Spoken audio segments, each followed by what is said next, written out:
All right, ladies and gentlemen, thank you. I'm going to run through the budget this evening real quickly. We don't do a presentation. I know it's your own office, so we pretty much have a handle on what does and doesn't go on in there. What I do is I usually every year put on my own as an alderman hat and look through the budget and try to find any questions that may have risen to me, and so I'll try to answer those to you. I'll jump right into the budget itself on the white pages. The 1100 lines is provided by OBM. We don't do that. I go down to the 1200 series and the contractual services, and the 1218 lines has a $500. We haven't spent any money in that in the last couple of years.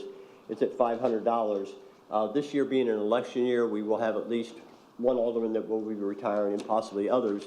So there's money that's budgeted in there for any plaques for retired members or any of the costs associated with anyone who leaves the city council this year. Down to the 1227 lines. This year, again, now it's up to $900 this year. We hadn't spent anywhere near that the last couple of years. What we try to do is we've tried to save a little money. Instead of ordering the Polk directory every year, we go every 2 to 3 years on a Polk directory and have that provided in our office for you to have any of the updated city addresses as well, or backwards, looking at addresses or looking by names. The 1229 registration fees, we left that at $1,500 just due to the fact that uncertainty of the automatic makeup of the next city council, how much may or may not be used in those lines. Going along to the 1401 line, again, with the new city council coming on, we put the printing services at $800 was what it had been. We've been trying not to spend any of that money this year if we don't have to. But with new aldermen coming on, where there may be some costs of printing, whether it be additional cards, of course we'll need letterhead, envelopes, and the such. Jumping down to the 1600 lines, electronic data processing. Again, we haven't been spending anything out of there. We're trying to put it off as long as possible. I did have a discussion with Mr. West in EDP, and he said that our computers are probably getting close to their last legs. They're 6 years old at this point in time. We want to have some money just in case one of them should fall apart.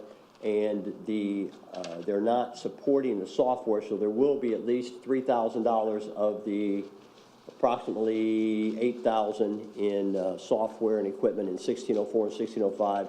We'll have to spend at least $3,000 of it this year, and I'm going to try to keep it only to the 3, not spend the whole amount, but we will be using that over the next couple of years. Those are the questions that I would have asked if I was sitting up there, and I'm open for any questions you have, or of course you can call me or text me. Alderman? One of the questions that you might take to Director West is that in some of the cases when he's doing other computer replacements, you guys might be able to get a new-to-you computer that's better than what you've got. From existing cities? From existing city ones that are being moved out. He may be able to save us a little bit that direction since we only have 2 computers that we're looking at. Great. And like I say, hopefully we won't spend anything on hardware, that only the software that will need to be upgraded this year. And that's at least the 3 of the 8. I think that was the other one. Yeah, so we're missing page 3 on this one as well. That was the note that I had. Yeah, it's one line, but it's the totals. We were missing page 3 again.